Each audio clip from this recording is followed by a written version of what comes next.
Au large des côtes provençales, la mer abrite un monde fragile. Des poissons, des coraux et de la posidonie y vivent en équilibre.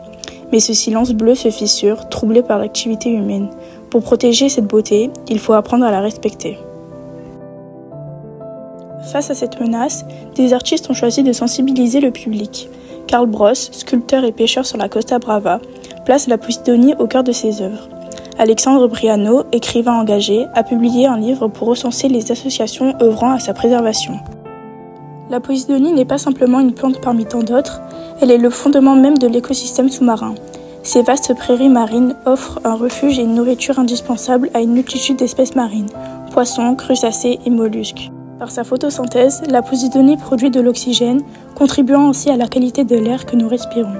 Elle est aussi un agent protecteur des côtes, en stabilisant les fonds marins et en limitant l'érosion.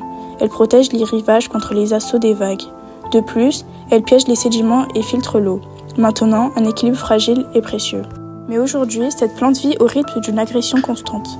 Pollution, changement climatique et activités humaines, comme l'ancrage des bateaux, mettent en péril ces prairies marines vitales. Un appel urgent à la protection se fait sentir. Les encres qui arrachent brutalement les herbiers de posidonie laissent des cicatrices profondes dans l'écosystème. Chaque déchirement, chaque déracinement met en danger cette plante déjà vulnérable, freinant son renouvellement naturel. Ces destructions, parfois invisibles, affectent l'équilibre marin de façon irréversible. Mais il existe une lueur d'espoir, la replantation.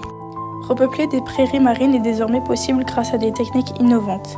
Des graines peuvent être semées directement dans le sol sous-marin ou des fragments de posidonie prélevés sur des plantes saines peuvent être replantés.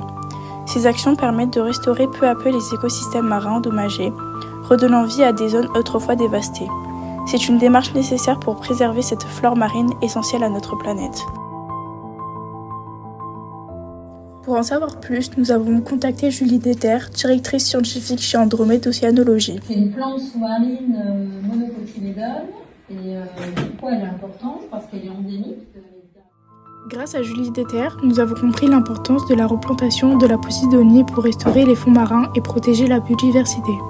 Un geste concret pour redonner vie à un écosystème fragile. La posidonie, gardienne discrète des océans, est un élément vital pour l'équilibre de notre monde marin.